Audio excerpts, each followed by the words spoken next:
Touch me in the morning and last thing at night. Keep my body warm, baby. You know it feels right. Take a little higher. I'm thinking it too. Tell me what you're feeling. Neața tuturor, tocmai ce abia m-am trezit undeva la 9:45 dimineața și mi-a venit efectiv o chestie random în cap când eram în lift. Trebuie fi să fac un vlog, pentru că n-am făcut niciodată și știu că e multă lume care probabil ar vrea să vadă cum e viața în Thailanda. Și nu o să fie un vlog foarte profesional filmat, efectiv, doar o să dau drumul la cameră și să arăt transparent tot ceea ce fac și cum e viața ca antreprenor în Thailanda.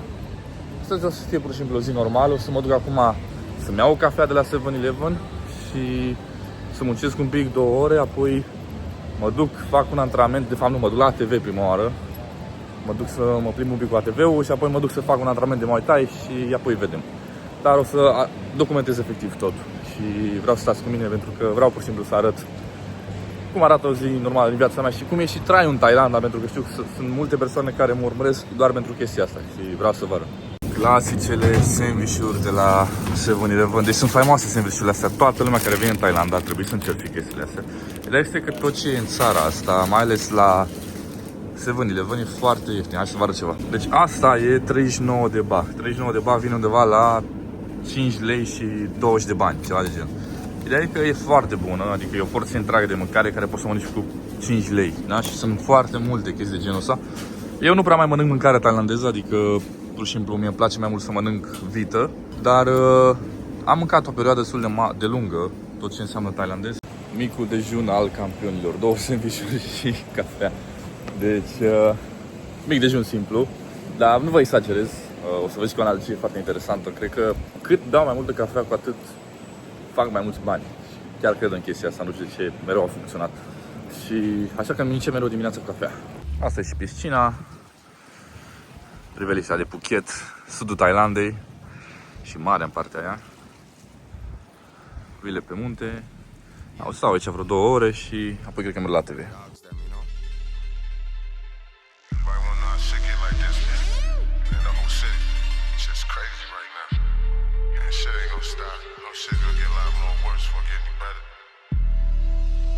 Look, mama hit my phone and said rap's no good. Better than telling me the check's no good. Now they wanna act like I do no good.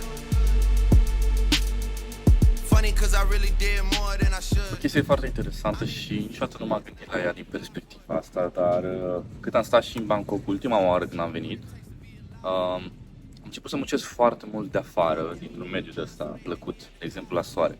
Și cumva mă simțeam dublu productiv, pe lângă faptul că mă bronzam, ceea ce cu ani și mai devreme a început să-mi placă foarte mult, dar și faptul că munceam și aveam mintea foarte relaxată, adică chiar și în momentul de față, eu am niște task-uri destul de simple de făcut, am de scris câteva reclame și să modific niște date într-o pagină pentru un webinar de al unui client al meu, că urmează să țină un nou webinar acum pe 4 ianuarie.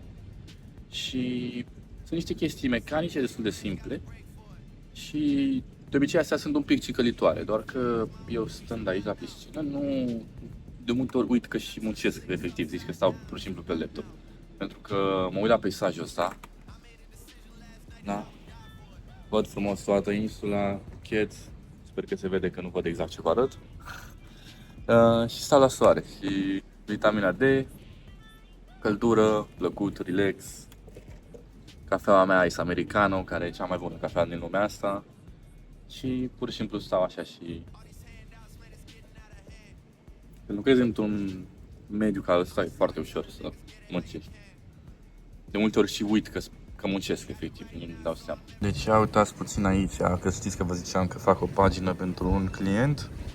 Deci cu AI, cu Claude, mi-a făcut toată pagina frumos, mi-a dat tot codul pentru pagină și face design-ul și eu efectiv o iau și o pun direct în pun direct efectiv în pagină.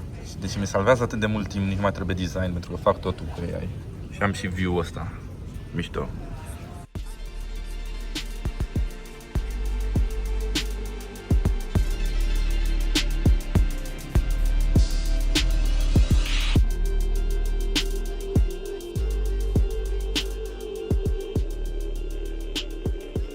Ia zi, Vlade, cum e în Thailanda? Cam frig. Drăguț, nu? Da. Să-mi iau geaca pe mine. Începe să ningă. Da. Din România, câte grade sunt? A început să ningă, mi-a arătat mama pe Știți și pe Vlad, 100%, partenerul meu de business. Primul meu mentor de copywriting. Și omul care m-a și adus în Thailanda și m-a motivat să stau. Mă rog, adică aș fi stat oricum după ce am văzut cum e, dar ideea e că el mi-a zis nu-ți lua bilet de întoarcere, că o să vrei să mai stai. Și a avut dreptate. Să vă arăt un pic cum e priveliște. Clasic, palmieri, munți, suntem în Phuket, cum am zis mai devreme, insulă, marea. Și când plecăm la TV? Într-o oră, nu? Într-o oră, cam așa. Gata și cu mânca pe ziua de azi. M-am întins un pic mai mult decât am zis că stau 2 ore și am stat cam aproape 3. Dar mi-a dat-o să plecăm și noi la TV și cam asta e pe ziua de azi. Am luat și o cola, nu prea beau alcool de fel, adică beau așa seara când ești în club, dar ziua nu beau. Și cam asta a fost momentan pe partea de muncă. Am și pronunțat un pic, vedem ce ne așteaptă restul zilei. Am plecat către ATV, mergeți de mătură cu ATV-ul. Cam ăsta e transport în Thailanda. Cam așa se merge când vrei să ajungi dintr-un punct în altul rapid, fără să stai mult în trafic. Și cam așa mergi. Ideea este că cu un motorbike ăsta mergi cu, cred că 5-6 lei, oriunde vrei. E 40 de baht în motorbike. Nu e chiar cea mai safe metodă de transport, dar e foarte utilă, foarte rapidă. Mereu când comanzi ajunge instant și e un vibe interesant. Hai să vă arăt și cum se vede. Am ăsta e view, foarte multe motoare. Cam așa se merge în Thailanda. Deci stau în Thailanda de 11 luni și e prima oară când port cască pe motor. N-am purtat niciodată. Nici nu-mi place.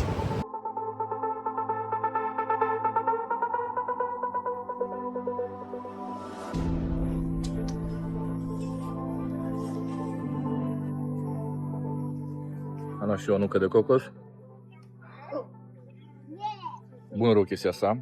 Când stai să te gândești că tot ce aici e o insulă. Deci e uriaș Phuket, uriaș.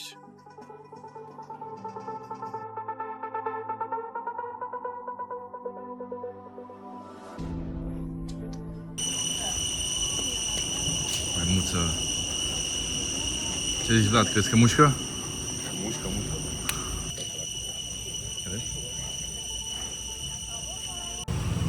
Și s-a dus nuca mea de cocos, numai a mea.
De liniștitorie.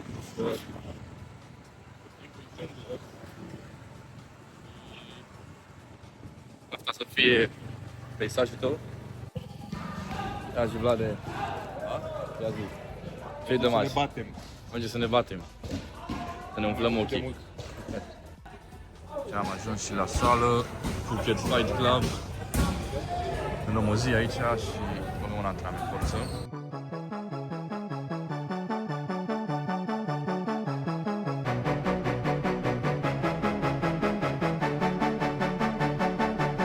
I might be too strung out on compliments, overdosed on confidence. Started not to give a fuck and stop fearing the consequence. Drinking every night because we drink to my accomplishments. Faded way too long, I'm floating in and out of consciousness, and they saying I'm back. I'd agree with that. I just take my time with all this shit, I still believe in that. I had someone tell me I fell off, ooh, I needed that. And they wanna see me pick back up, well, where'd I leave it at?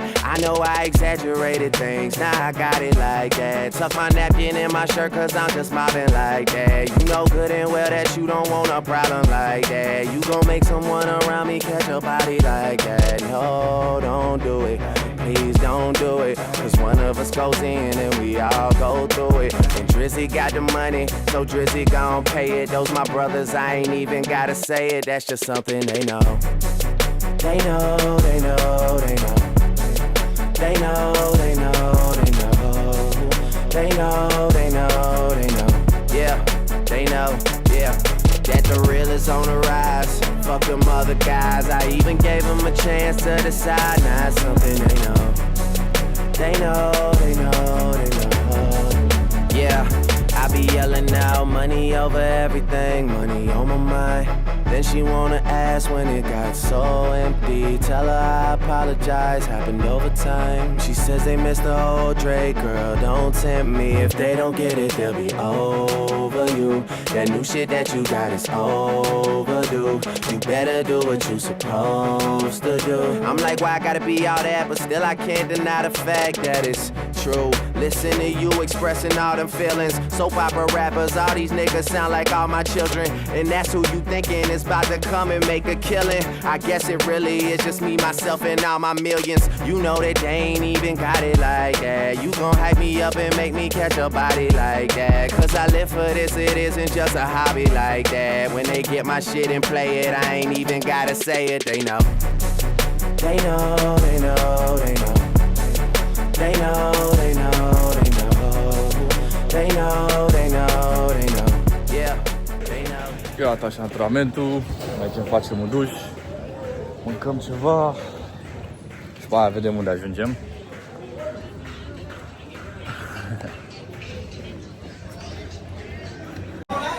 O masă stil thailandez cu ouă, și un shake de proteine. Mi-am luat și niște clătite, dar aștept să vină.